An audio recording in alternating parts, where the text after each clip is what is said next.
കാലം അത്രയും ഈ അടുത്ത കാലങ്ങളിലായി ഇന്നോളം ലക്ഷദ്വീപ് ജനത കണ്ടിട്ടില്ലാത്ത തരത്തിലുള്ള ജനദ്രോഹ നടപടികളുമായിട്ടാണ് ഇന്നത്തെ ലക്ഷദ്വീപ് അഡ്മിനിസ്ട്രേറ്റർ പ്രഫുൽ ഗോഡാഭായ് പട്ടേൽ മുന്നോട്ട് പോയിക്കൊണ്ടിരിക്കുന്നത്. അതിന് ഏത് മേഖലയായാലും നമ്മുടെ വിദ്യാഭ്യാസ മേഖലയാണെങ്കിൽ ഓരോ ബുൾഡോസർ രാജും ഓരോ ദിവസവും നാം കാണുന്ന ബുൾഡോസർ രാജുകളാണ്. അടുത്ത തലമുറയെ വാർത്തെടുക്കേണ്ട നമ്മുടെ കലാലയങ്ങൾ ബുൾഡോസർ വെച്ച് ഇടിച്ച് നിരപ്പാക്കുന്ന കാര്യമാണ് നമുക്ക് ലക്ഷദ്വീപിന്റെ മണ്ണിൽ കാണാൻ സാധിക്കുന്നത്. ഈ 21ാം നൂറ്റാണ്ടിലും 2026ലും ആഴ്ചകളോളമോ മാസങ്ങളോളമോ തുടർച്ചയായ പവർ കട്ടുകൾ അനുഭവിക്കുന്ന ഒരു പ്രദേശം ഇന്ത്യ രാജ്യത്തുണ്ട് എങ്കിൽ അത് ലക്ഷദ്വീപ് തന്നെയാണ്. നമ്മുടെ യാത്രാ മേഖലയായിക്കോട്ടെ, ഇനി ഏത് മേഖലയായിക്കോട്ടെ, ആരോഗ്യ മേഖലയായിക്കോട്ടെ, എല്ലാ മേഖലയും തകർത്ത് തരിപ്പണമാക്കിക്കൊണ്ടിരിക്കുന്ന ഒരു അഡ്മിനിസ്ട്രേറ്ററാണ്, ഒരു ഭരണാധികാരിയാണ് ഇന്ന് നമ്മുടെ മുന്നിലുള്ളത്.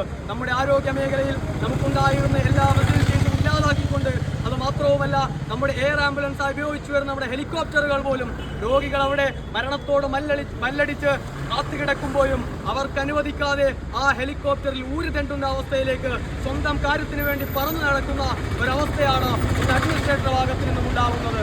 ആ അവസരത്തിൽ